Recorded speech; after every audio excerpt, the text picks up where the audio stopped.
大家好，欢迎来到自由鸟的频道。今天我要和大家分享一句非常有启发性的名言，它来自一位投资界的传奇人物查理芒格。他说过：反思过去的错误，学会未来的智慧。这句话不仅是他的人生格言，也是我们可以在各种场合应用的智慧。无论你是想学好英文、赚取财富，还是实现梦想，这句话都能给你带来启发和动力。那么这句话到底有什么深刻的含义呢？那我们一起来分析一下它的两个部分。第一个部分是反思过去的错误，这意味着我们要勇于面对自己在生活中所犯下的错误，不要逃避或否认。错误是人之常情，没有人能够完美无缺，但是错误也是我们成长的契机。如果我们能够从中吸取教训，就能避免重蹈覆辙。就像电脑需要定时更新系统一样，我们也需要不断地反思和学习。每次失败都是一次检测自己的机会，也是一次提升自己的机会。那么如何有效地反思呢？这里有几个建议。不要把错误当作一种耻辱或罪过，而要把它当作一种学习和改进的机会。不要只关注结果，而要关注过程，找出导致错误的原因和根源，并试着找出解决方案或改善方法。不要只停留在自己的角度，而要尝试站在别人的立场，从不同的角度看待问题，可能会发现新的视角或思路。不要只靠自己，而要寻求别人的帮助或建议，向别人请教或征求意见，可能会得到更多的灵感或资讯。不要只反思一次，而要定期反思，把反思当成是一种习惯，并记录下自己的反思和行为，这样可以帮助你追踪自己的进步和成长。第二部分是学会未来的智慧，这意味着我们要把过去的反思转化为未来的行动，用更明智的方式面对新的挑战和机会。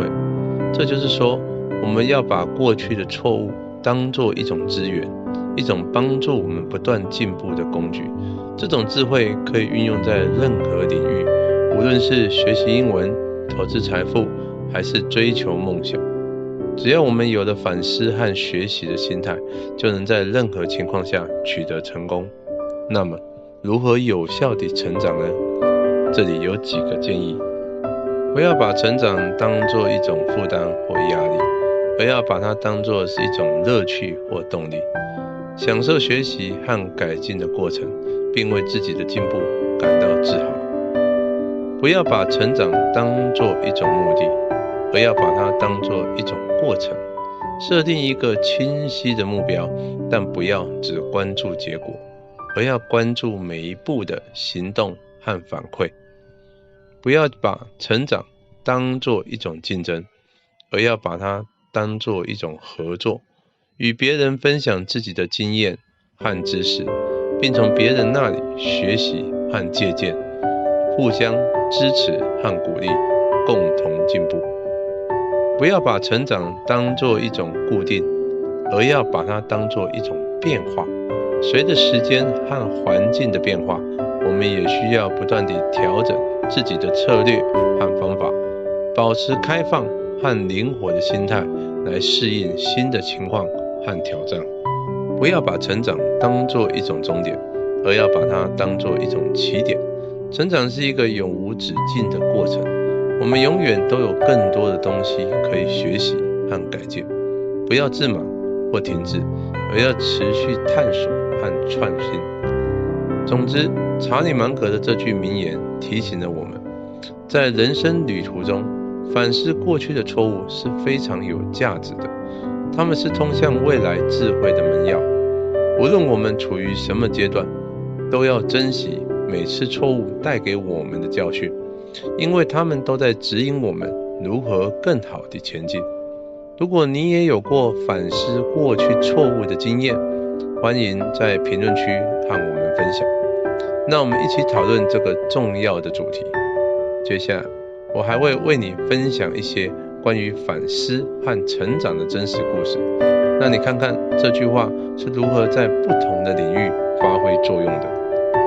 第一个故事是关于投资和财富的。你可能听说过巴菲特，他是世界上最成功的投资者之一。但你知道他是如何开始他的投资生涯吗？他是如何从一个普通人变成亿万富翁的吗？他是如何反思过去的错误，学会未来的智慧呢？巴菲特从小就对投资感兴趣，他在11岁时就买了自己的第一支股票。他在高中时就开始经营自己的小生意，卖报纸、汽水、二手书等。他在大学时就读了哥伦比亚大学商学院，并受到了班杰明·葛拉汉的影响。班杰明·葛拉汉是价值投资的创始人，他教导巴菲特如何分析公司的内在价值，并在市场低估时买入。巴菲特毕业后开始了自己的投资事业，他创立了巴菲特合伙公司，并以价值投资为基础，获得了惊人的回报。他在1962年开始买入波克夏海瑟薇公司的股票，这是一家纺织厂，当时正处于困境中。巴菲特逐渐控制了这家公司，并将其转型为一家多元化的投资控股公司。他通过收购和持有各种优秀的公司，如可口可乐、美国快递、吉列等，使波克夏海瑟薇公司成为了一个商业帝国。然而，在巴菲特的投资生涯中，也不乏失败和错误。例如，在1973年，他买入了一家名为 Dexter Shoe Company 的八骏鞋类制造商，并用波克夏海瑟薇公司的股票作为交换。然而，在随后的几年中， Dexter Shoe Company 因为无法与低成本的竞争对手抗衡而衰落。在2008年致股东的公开信，巴菲特明言 Dexter 是我至今最糟糕的投资决定，因为他用一家永久增长的公司换来了一家没有未来的公司。巴菲特从这次失败中反思了自己的投资策略，并学会了未来的智慧。他意识到自己当时忽略了 Dexter Shoe Company 所处行业的竞争力和变化性。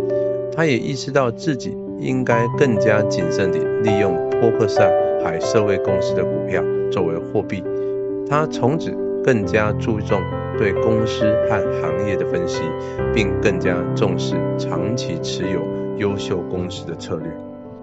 这个故事告诉我们，即使是世界上最成功的投资者，也会犯错误和失败，但是他们的成功在于他们能够从错误中吸取教训，并不断改进自己的策略。巴菲特的成功故事鼓励我们，不论我们在财经领域的知识水平如何，都可以学习和成长，并追求财富自由。第二个故事是关于学习英语的。你可能认识一名叫马克的年轻人，他来自一个小城市，他的英语水平一直相当有限。尽管如此，他有一个梦想，那就是成为一名国际志愿者，协助需要帮助的社区。起初，马克面临了巨大的挑战，因为他的英语不够流利。他曾经参加了一次国际志愿者的面试，但因为语言障碍而未能通过。这一次的失败让他深感挫折，但他并未放弃。马克开始主动参加英语课程，并加入当地的英语学习社区。他花了大量的时间练习口语，阅读英语文章，并尽力与英语为母语的人交流。他经常与外国朋友聚会，尝试使用英语进行真实的对谈。随着时间的推移，马克的英语进步惊人。他再次参加了国际志愿者的面试，这一次他成功通过了。他被派遣到一个非常需要帮助的国家，用自己的专业知识和英语能力为社区服务。这个故事告诉我们，学习新语言或克服语言障碍可能是一个具有挑战性的过程，但当我们努力学习并坚持不懈时，我们可以实现自己的梦想。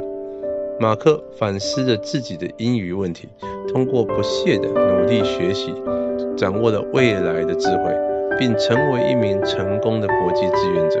希望这个故事可以激励你，无论你正在学习哪种语言或面对哪种挑战，都相信自己的潜力，坚持追求梦想。反思过去的错误是学习的一部分，未来的智慧源于不断的努力和成长。第3个故事是关于追求梦想的。你应该听过一个叫做乔布斯的人，他是苹果公司 Apple 的创始人之一，他是一位创新和领导力的典范，也是一位改变世界的传奇人物。但你知道他是如何开始他的事业吗？他是如何从一个被抛弃的孩子变成一个成功的企业家吗？他是如何反思过去的错误，学会未来的智慧的呢？史蒂夫·乔布斯出生于1955年，他是一个被亲生父母遗弃的孩子，被一对美国中产阶级的夫妇收养。他从小就对科技和艺术感兴趣，但在学校却不太适应。他在高中时就开始接触电脑，并结识了史蒂芬·沃兹尼亚克，他们成为了好友和合作伙伴。乔布斯在大学时只上了1个学期就退学了，因为他觉得大学教育无法满足他的兴趣和需求。他开始自由地探索各种领域，如哲学、宗教、音乐、设计等。他甚至去了印度寻找灵感和启发。1976年，乔布斯和沃兹尼亚克在乔布斯的车库里创立了苹果公司，并推出了第一款个人电脑 Apple I。 这是一个革命性的产品，它开启了个人电脑时代。随后他们又推出了更先进的 Apple II 跟 Macintosh， 它并取得了巨大的成功。然而在1985年，乔布斯遭到了苹果公司董事会的解雇，因为他与公司 CEO 约翰·斯考利发生了冲突。这是乔布斯人生中最黑暗的时刻，他感到失落和沮丧。但是乔布斯没有放弃自己的梦想和热情，他从这次失败中反思了自己的领导风格和管理理念，并学会了未来的智慧。他创立了另外2家公司 Next 和皮克斯。 Next 是一家专注于高端电脑和软件开发的公司，皮克斯是一家专注于动画制作的公司。这2家公司都取得了惊人的成就。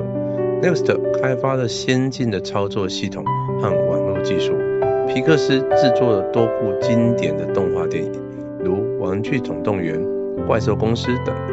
1997年，乔布斯重返苹果公司，并担任 CEO。他带领苹果公司从困境中走出，并推出了一系列创新和流行的产品，如 iMac、iPad、iPhone、iPad 等。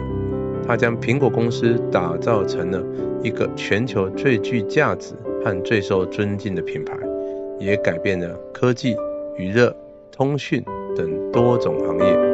这个故事告诉我们，追求梦想是一个充满挑战和困难的过程，但当我们坚持自己的热情和信念时，我们可以创造奇迹。乔布斯反思了自己的失败，通过不断的创新和改进，展现了未来的智慧，并成为一个影响世界的传奇人物。希望这个故事启发着你，无论你的梦想是什么，都要勇敢地追求它，不要让任何人或任何事阻止你。反思过去的错误是追求梦想的一部分，未来的智慧源于不断的努力和成长。